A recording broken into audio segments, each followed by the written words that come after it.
Shanique en Fórmula, con Shanique Berman.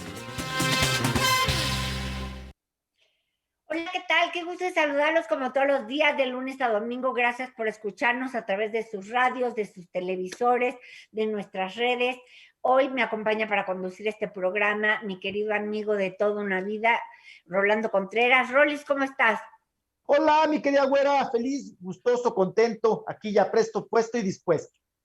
Y hoy nos acompaña a conducir y para mí es un honor y un privilegio que nos acepte conducir con nosotros la doctora Diane Pérez, que aparte de ser una gran amiga, es una mujer muy seria, con una carrera médica muy importante, con muchos noticieros, tanto en México como en San Diego, en los cuales mezcla las noticias con la situación médica y nosotros la invitamos para que nos ayude a mezclar la situación médica con todos los problemas que acontecen en los espectáculos, que es a lo que nos dedicamos, y ella siempre muy amablemente acepta. Doctora Diane Pérez, gracias por estar con nosotros.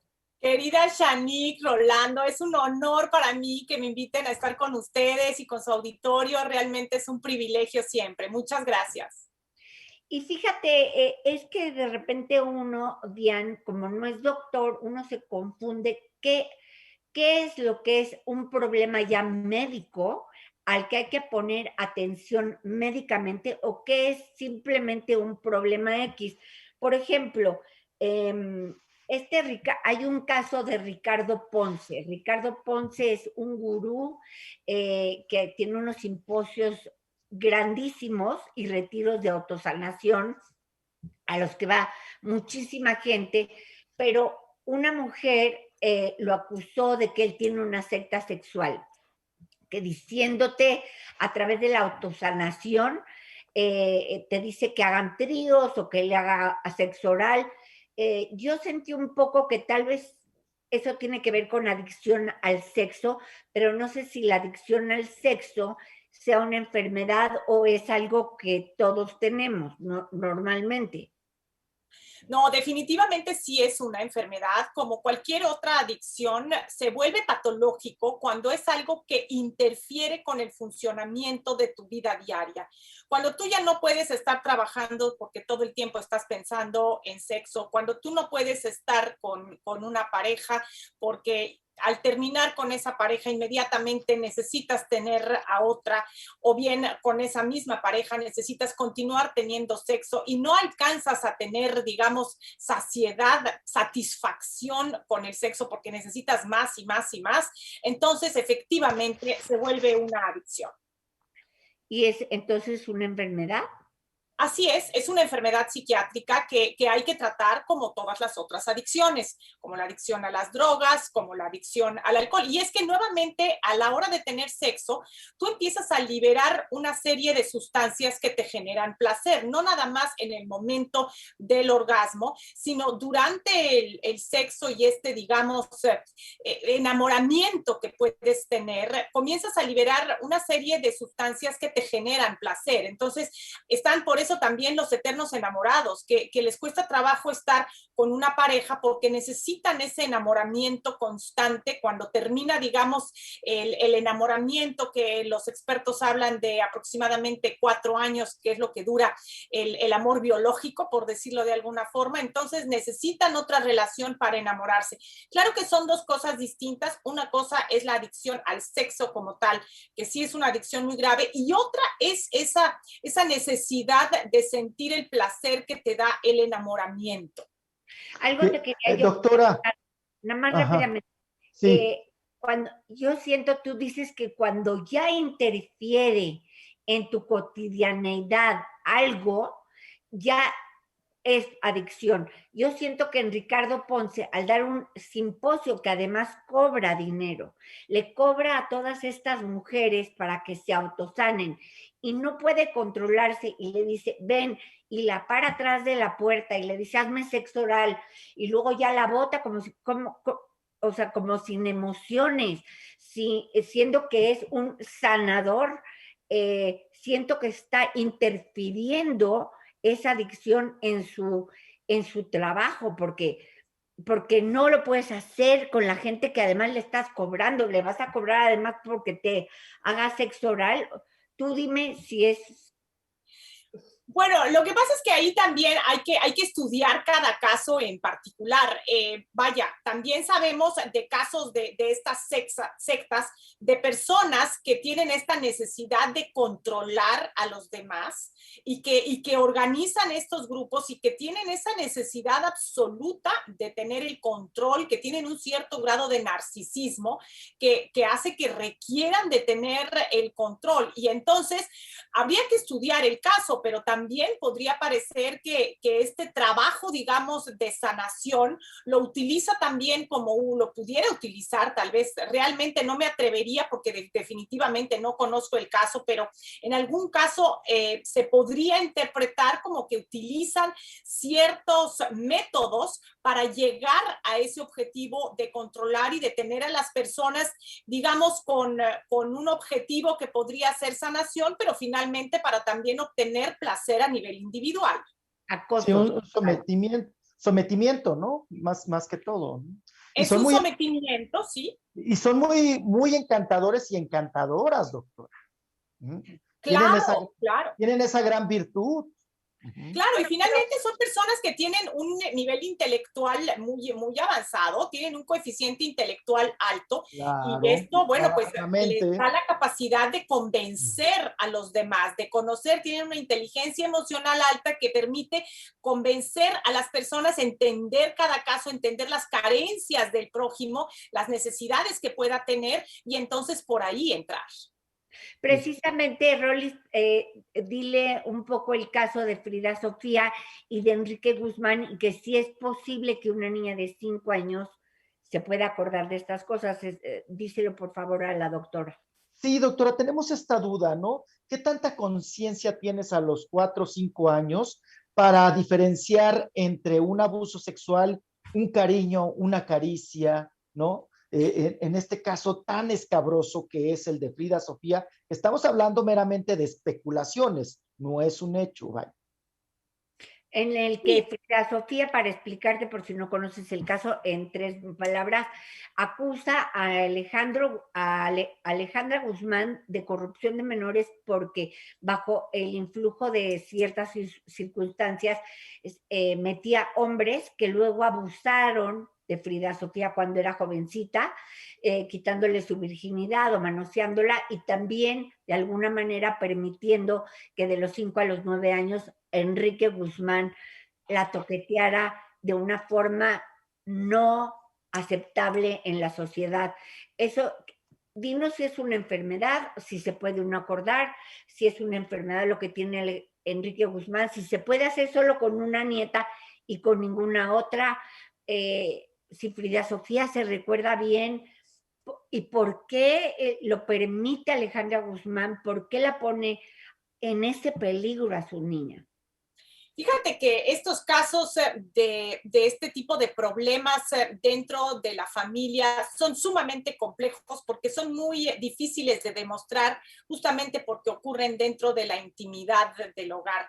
A tu primera pregunta de si una niña de 5 años se puede recordar de algo que sucedió a los 5 años, sí, sobre todo cuando es algo que te ha marcado. 5 o 6 años tú ya puedes recordar, y sobre todo cuando es algo que te ha marcado y que te puede quedar una sensación, algún trauma que te haya generado esto. Esto es un punto muy importante en cuanto a la memoria se refiere de los niños.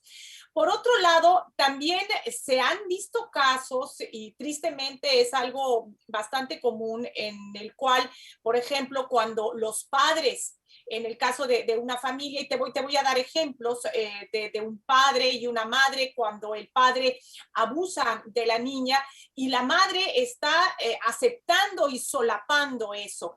Número uno, es algo muy difícil de aceptar, que tu pareja, que tu marido esté abusando de tu hija, y más cuando se trata, por ejemplo, de tu propia hija, y sin embargo sucede. Y se vuelven este tipo de relaciones relaciones ya patológicas en las cuales la madre parece estar encubriendo, pero nuevamente podría haber cierto tipo de manipulación por parte del padre y por increíble que parezca, puede haber casos en los que el padre dice, bueno, pero es que qué mejor que yo, que tanto la quiero, sea quien le quite su virginidad y que lo haría de la mejor forma. Caray. Y claro, uno lo escucha y se horroriza, Sí, claro, pero claro. una mente patológica, eso puede suceder. Ahora, ¿hasta qué grado puede un toqueteo ser incómodo? Yo creo que depende mucho hasta dónde la persona lo percibe, hasta dónde esa niña de 5 o 6 años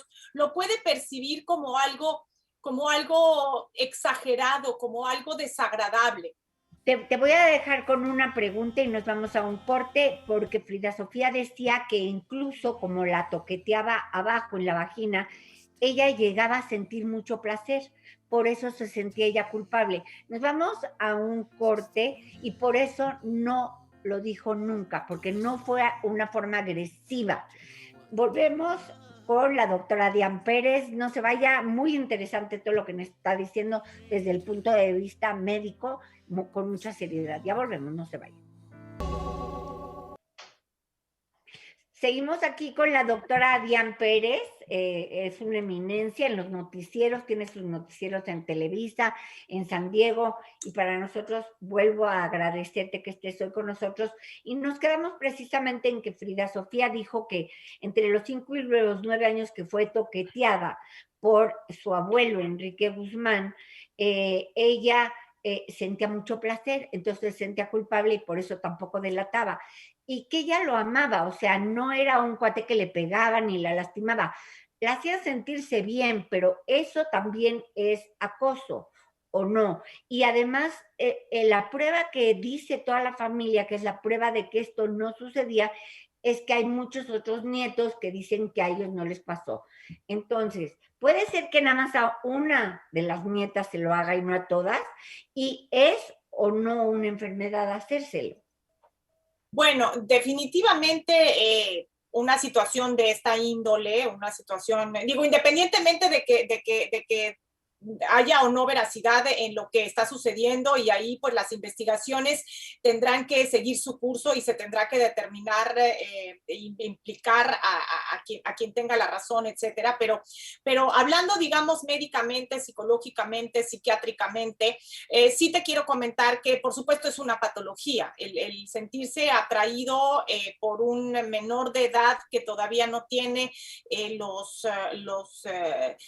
su aparato sexual, sus características sexuales definidas, pues sí es una patología y se conoce como pedofilia. Esto está bien definido, está bien documentado y puede darse con cualquier persona. De hecho, es más común que se dé justamente dentro de una familia, porque es cuando existe ese contacto constante que puede despertar. Por supuesto que puede suceder con un niño y no con otro.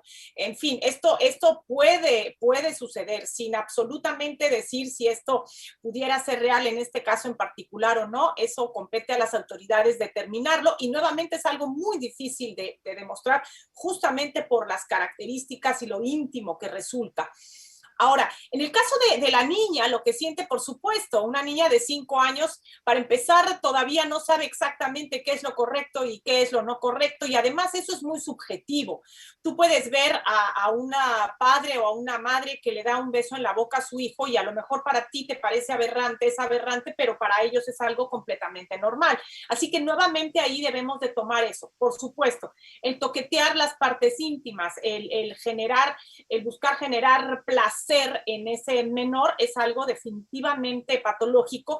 Y bueno, efectivamente, como se puede generar ese vínculo, y tristemente, pues ocurre una patología muy triste psicológicamente para ese niño, ¿no? Porque para empezar, pues no entiende bien cuál es el tipo de relación que puede haber con ese ser querido, miembro de la familia, con su persona. Ahora, son cuestiones muy complicadas, muy difíciles de demostrar, Y muchas veces, incluso quienes están dentro de la familia, pues no se percatan de ello, ¿no? Entonces, son situaciones que de verdad uno nunca quisiera vivir porque es algo muy complicado. Y bueno, pues esperemos que las cosas se resuelvan, digamos, de la mejor forma, que se encuentre la realidad de qué es lo que está pasando, ¿no? ¿Se puede alguien curar de la pedofilia? Eso es muy difícil, se requiere de tratamiento psiquiátrico realmente muy avanzado y no se ha demostrado que haya una cura al 100% en el caso de la pedofilia. Yo te puedo decir que en Estados Unidos cualquier persona que haya tenido algún índice de pedofilia queda marcado como para que siempre se tenga cuidado con esa persona, y si tú vives en una colonia, sabes que en el número tal de la calle tal vive una persona que ha tenido este tipo de problema, y se queda marcado en su expediente por el resto de su vida, porque efectivamente sí hay tratamiento, y bueno, y hay tratamientos hormonales y bueno, cosas muy radicales, pero tristemente pues no se ha demostrado que hubiese algo eficaz cuando ya hay un diagnóstico claro de pedofilia. Bien. Doctora Diane, también retomando un poquito este tema, vámonos a otro asunto competente a los espectáculos. Vámonos con Adamari López, esta conductora y actriz que casó hace 10 años con Tony Costa, un bailarín español, y que ahora resulta que están separados, y tal parece que el motivo es la bisexualidad de él, que ella pues no toleró. ¿Y qué sucede aquí, doctora? Se está hablando de debe de haber acuerdos entre las parejas. Y que ella desconocía. Se supone, Shani, pero son cosas que... No, él nunca le avisó, ella desconocía. Bueno, yo creo que la sinceridad es bien importante dentro de una pareja. Si tú aceptas que tu pareja esté contigo, pero también esté o con otra pareja del mismo sexo o del sexo opuesto, pues entonces es válido, pero pues la mentira, desde mi perspectiva, no es aceptable en ninguna de sus formas, ¿no? Pero eso tal vez ya sería una cosa personal. Nadie va a aceptar la infidelidad, pero hay gente, y volvemos, que son adictos, o sea, que no se sastían con una sola pareja, pero uno ni cuenta se da, uno está tan ocupado. Adamaris estaba cuidándose del cáncer, se murió su papá, que era la persona que me la aferraba, subió muchísimo de peso, salía en la televisión, trabajaba porque ella llevaba el cargo económico, y aparte se embarazó, lo cual fue casi un milagro porque le habían dicho que no podía tener más hijos después del tratamiento de cáncer. Entonces, claro que a veces ni cuenta te das, o tiene que pasar mucho tiempo para darte cuenta que tu pareja te está haciendo infiel, y el susto además de que sea con una persona de su mismo sexo, o sea, doble coraje, doble desilusión, pero es una enfermedad eso, engañar a la persona o de pronto decidir que ya te gustan más los hombres, o por qué hacen eso. Bueno, el por qué lo hacen no lo sé, el tener distintas preferencias sexuales, eso ya se ha reconocido como algo totalmente normal, que está en las características de ciertas personas. De hecho, incluso se habla de que también puede haber un factor cultural ahí, porque esta generación Z, por ejemplo, que es la generación que se encuentra aproximadamente entre los 15 y 25 años en estos momentos, que la generación Z tiene una tendencia, digamos, a la bisexualidad, se habla de ello. Es algo que habrá que comprobar con estudios científicos para ver si realmente es una cuestión de moda o efectivamente hay pues algo, que la cultura realmente haya influido de tal forma de que todas las personas a esta edad tengan esa. Yo conozco a varios que simple y sencillamente son heterosexuales, y otros que son homosexuales, y otros que son bisexuales en este grupo de edad. Y vaya, lo que sí es que, bueno, todo se acepta, lo que no se vale es no ser transparente, ¿no? El poliamor tan famoso. ¿Qué es lo que tiene enfrente? Es que hoy en día tan famoso el poliamor, doctora, ¿no? Pero famoso no necesariamente es bueno. Por ejemplo, yo me acuerdo cuando yo era chica, yo no conocí personalmente, a los 10, 11, 12 años, a alguien que fuera homosexual. O sea, tú le percibías ahí que a lo mejor era afeminado, pero que él te dijera y que tú vieras que te dijera, y a mí me gusta el señor, bueno, no había manera, pero por ejemplo, a Danielita, mi nieta, le dice, me contó el otro día, a mí y a su mamá, y las dos nos quedamos igual de choqueadas, que una amiguita del ballet le dijo, es que yo soy bisexual, pero no me gustas tú, no me gustan ustedes. Y yo dije, y eso la hará que la convenza como algo más normal, como antes te decían, ay, tómate una copa y pruébalo, ay, date un churro. Eso es lo que tú estás diciendo, que ahora es más fácil que te digan, ay, prueba besarte con una chava, total que, ¿no? ¿O qué? Bueno, lo que pasa es que sí, te digo, existe esa corriente entre los jóvenes, entre los chavos de eso. Sin embargo, sí hay, es como que da claridad quien no tiene esa tendencia. Y además, justamente estaba yo platicando con una amiga a este respecto de que, bueno, a veces es difícil que una persona heterosexual tenga como amiga cercana a una persona bisexual u homosexual, porque hay veces que se necesita, digamos, un grado de entendimiento por las dos partes muy importante, como para que la persona homosexual entienda que el cariño que la persona heterosexual le está ofreciendo no tiene ninguna connotación sexual, es simple y sencillamente cariño del alma. Entonces, sí tiene que quedar, digamos, toda esa parte muy clara para que todos se sientan cómodos dentro de la relación, ¿no? Mire, y cosa diferente, rapidísimo, antes de irnos a un corte, lo sucedido con Mariana Ochoa y con Perroni. Pero Que ella todavía. sí, por eso, Shani, voy a lo que sigue. O sea, abiertamente ellos dicen, sí, él es bisexual, ¿cuál es el problema? No, ni siquiera era eso. Él era homosexual, ella sabía, eran íntimos amigos siendo él homosexual y un día, porque yo le entrevisté, me dijo, de pronto nos descubrimos de que nos gustábamos, vamos a intentarlo. Y dice, y es el mejor hombre del mundo, el mejor padre y no me arrepiento nada, pero volvió él a lo que era antes de que yo lo conociera, a como yo lo conocí. Pero ahí no hay engaño. No, no, no, por eso te digo, hay un acuerdo y ella sabía. ¿Dónde está la sorpresa? ¿Dónde está lo anormal que le llaman? Bueno, es como salir con un mujeriego, pero quedas ya a partir de que nos casemos ya vas a ser fiel. Y le gana y otra vez es infiel y pues lo tienes que dejar. Es lo mismo, porque te cambió la jugada. Entonces, bueno, pues nos vamos a un corte y vamos al volver a hablar de qué hay que detectar en los niños recién nacidos y en los adolescentes para saber que hay algo que no checa. Ya volvemos. Volvemos con la doctora Dian Pérez. Bueno, pues seguimos con la doctora Dian Pérez. Doctora, hoy en día que tantas mujeres están prefiriendo partos naturales, que los tienen en el agua, en su casa, con ¿cómo se llama? Las que te ayudan, parteras, etcétera.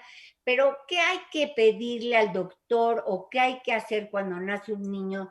¿Cuáles son las enfermedades que sí hay que checar? Tengas al hijo en el agua, agarrarla de un árbol o lo que sea.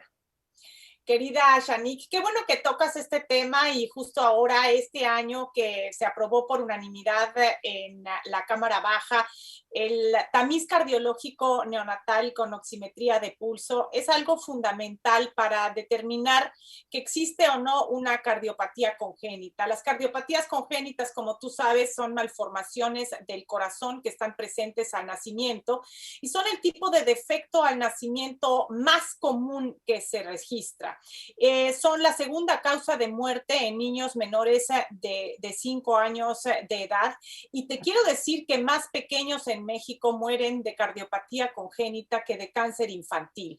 Por eso era tan importante que finalmente la iniciativa del Senado que se aprobó por unanimidad en la Cámara Alta en marzo del 2019, finalmente en abril de este año, antes del Día del Niño, se aprobara también por unanimidad en la Cámara de Diputados. Esto es algo fundamental, es un gran avance. A partir del 1 de junio ya se publicó en el Diario Oficial de la Federación que todos los niños de México deben realizarse el tamiz cardiológico neonatal con oximetría de pulso para determinar si existe o no alguna cardiopatía congénita crítica, que es una cardiopatía congénita que si no se atiende oportunamente, necesariamente va a provocar la muerte del niño. ¿En qué consiste el tamiz cardiológico neonatal, Shanique? Es una prueba sumamente sencilla. Tú conoces los oxímetros de pulso, ahora se volvieron muy famosos con la pandemia. Exactamente. En el caso de los bebés, lo que se hace es que se ponen en la manita derecha y se toma la saturación de oxígeno y posteriormente en cualquiera de los dos pies. Ahora, esto es importante hacerlo con tecnología de extracción de señal. ¿Por qué? Porque los niños se mueven. Es muy difícil mantener a un recién nacido estático.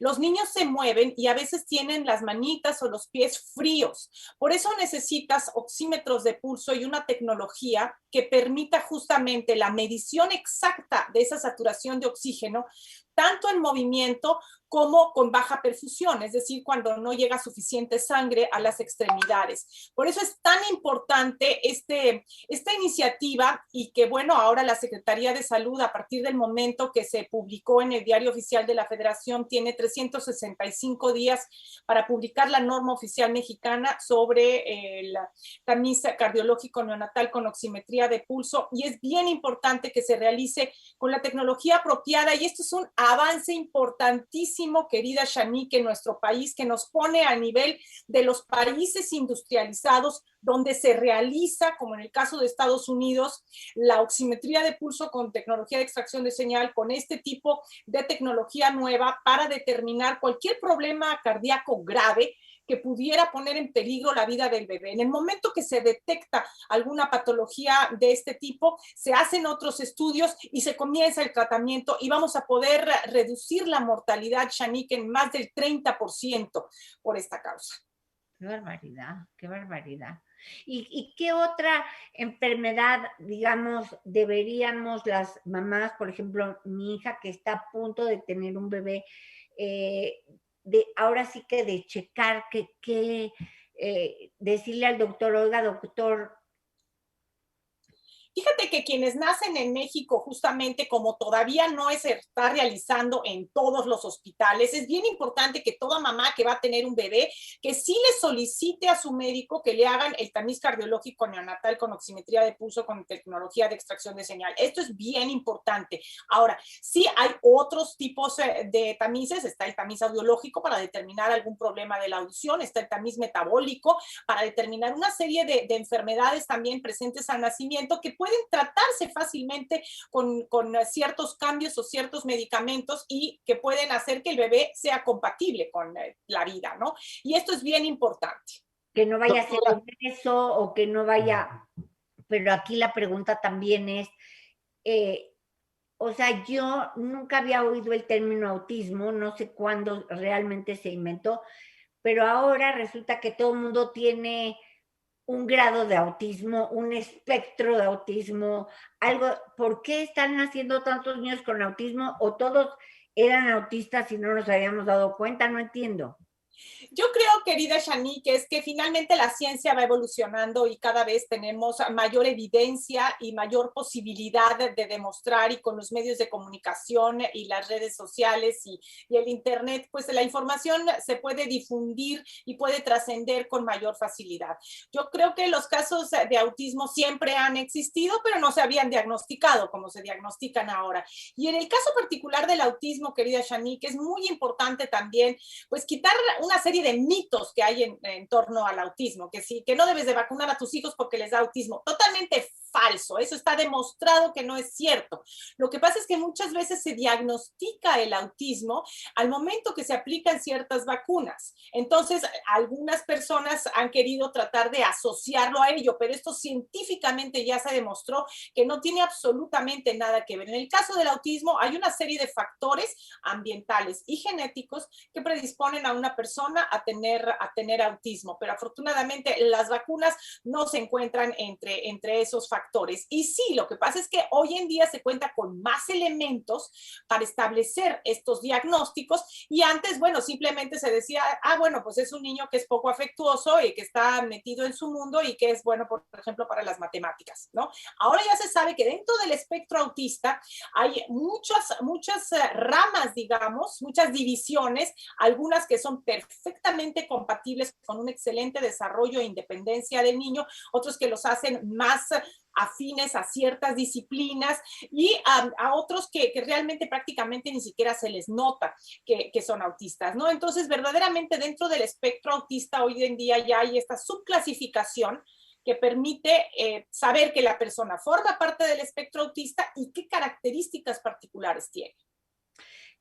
Por ejemplo, para hablar de personas que conocemos en el mundo de los espectáculos o de los famosos, está la chica de Cabá, Federica, que adoptó a un niño, pero como no se nota el autismo cuando nacen, se dio cuenta hasta los 3 años, y dice ella que en México no hay ningún centro más que el centro que Pepe Bastón, a través de Televisa, la Fundación Televisa, creo, porque él también tiene un hijo que nació con autismo, aunque ligero, pero fuera de eso, que solo hay un centro en Guadalajara, según Federica de Cabá, y también, pues, es muy triste que eso suceda, porque los papás no saben cómo controlar a los niños porque no te dejan que los toques, muchos de ellos, ¿no?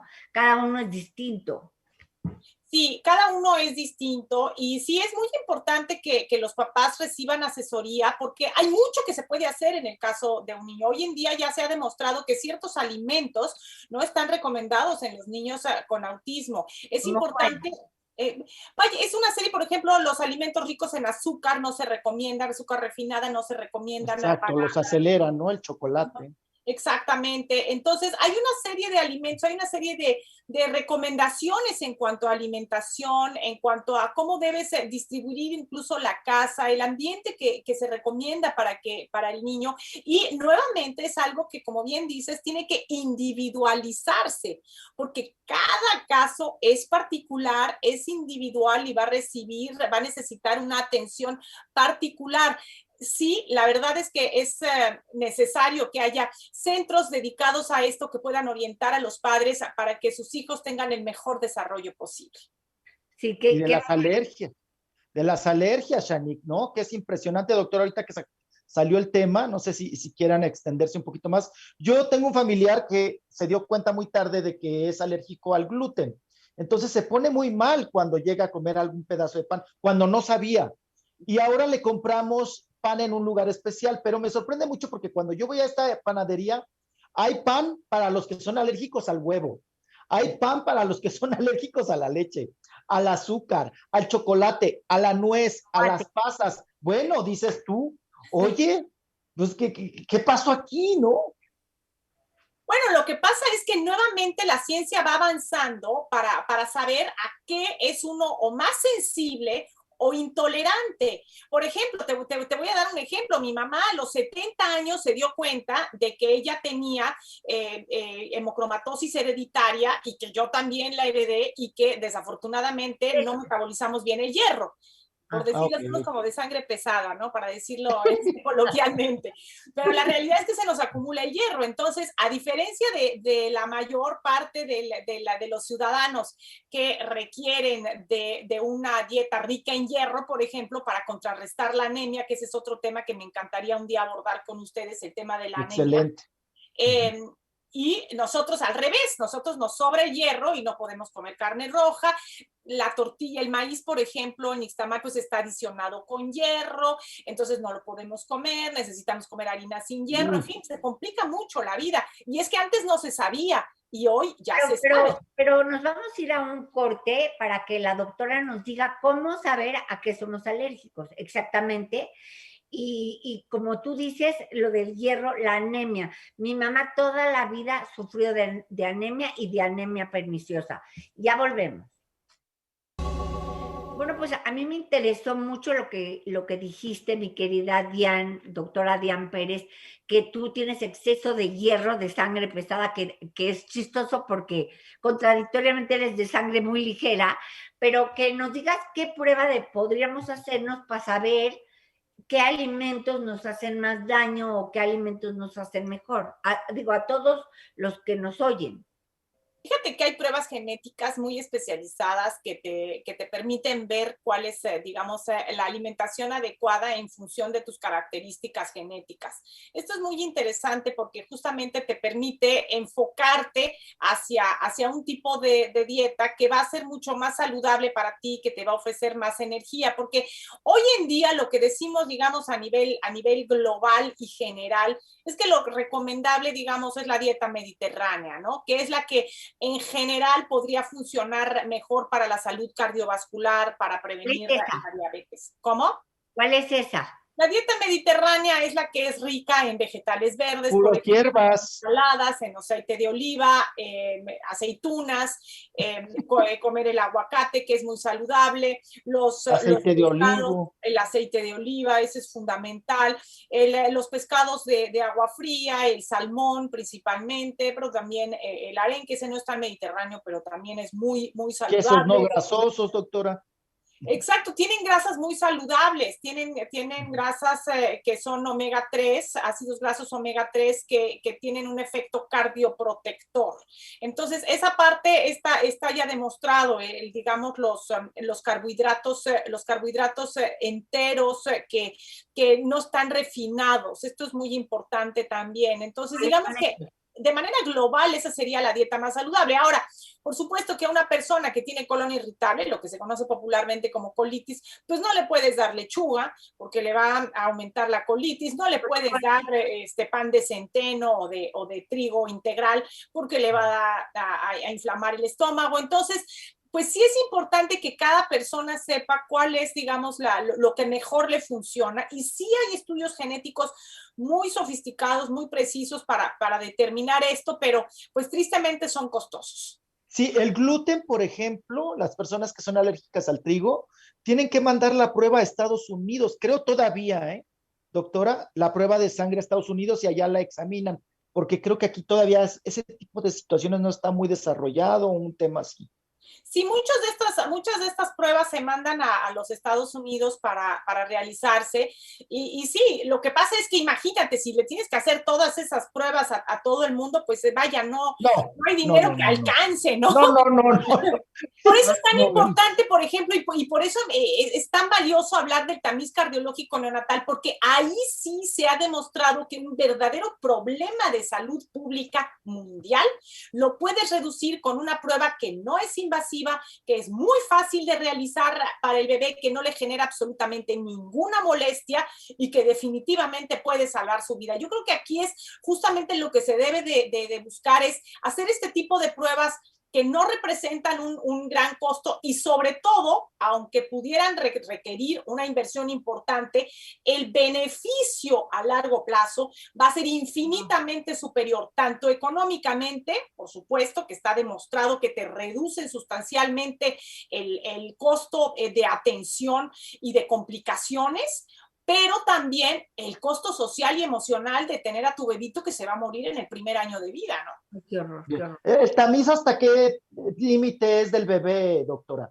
El chiste es hacerlo antes de que el bebé sea dado de alta del hospital. Lo ideal es hacerlo antes de las primeras 24 horas, antes de dar al bebé de alta. El bebé tiene que salir del hospital con su tamiz cardiológico neonatal. Y ahora, en relación con lo que comentaba Shanique de los bebés que nacen en el agua, que nacen en la casa, etcétera, etcétera, en cuanto termine de nacer el bebé, en cuanto el bebé ya esté fuera del vientre materno, ya esté al día siguiente de inmediato con un cardiólogo para que le haga, con el pediatra, para que le haga el tamiz cardiológico neonatal con oximetría de pulso y tecnología de extracción de señal, porque muchas veces hay cardiopatías que por más que revisan al paciente, lo cual es importantísimo, la revisión por parte del neonatólogo es fundamental, eso es valiosísimo, pero no se dan cuenta de que ese bebé tiene algún problema. No todas las cardiopatías ocasionan una piel azulada en el bebé cuando nace. No todas se pueden diagnosticar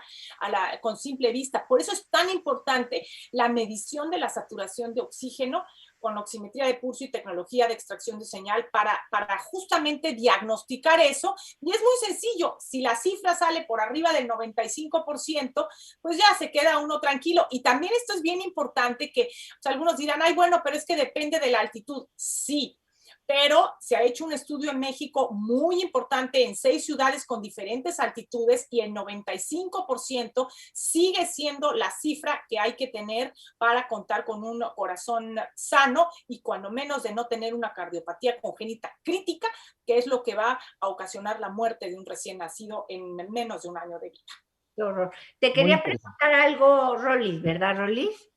Sí, doctora, un poquito también aprovechando su estancia en este programa, ¿qué pasa con la ira? ¿Es una conducta, el enojarse fácilmente, el violentar ya sea hombres con hombres, mujeres con mujeres, hombre con mujer, como el caso de Eleazar Gómez, como el caso de Pablo Light? ¿Qué pasa ahí? ¿Es un trastorno? ¿Es una conducta? ¿Qué es lo que nos lleva a ser violentos que no podemos controlar? Fíjate que es bien interesante lo que preguntas porque hay estudios a este respecto que hablan de ciertas modificaciones genéticas para hacer que una persona tenga una conducta extremadamente agresiva. Y de hecho han hecho estudios en prisiones demostrando que asesinos y que ciertas personas con conductas verdaderamente violentas y agresivas tienen ciertas características genéticas. Así que sí hay un factor genético importante, pero por supuesto no podemos dejar a un lado el factor ambiental. No es lo mismo una persona que nace en el ambiente, en el seno de una familia amorosa, donde recibe todos los cuidados, donde cuando llora se le atiende, se le busca qué es lo que tiene y desde que nace lo único que recibe es cariño, a un niño que va a nacer en medio de una situación de violencia, donde ve el ejemplo del padre que golpea a la madre, o viceversa, porque también se dan casos, donde nace entre gritos, donde sus necesidades primarias no se satisfacen, donde cuando llora nadie le hace caso, donde cuando sale a la calle inmediatamente está en contacto con pandillas y ve estos grupos de fuerza que se están enfrentando unos con otros y ve que para sobrevivir hay que ser agresivo y hay que ser violento.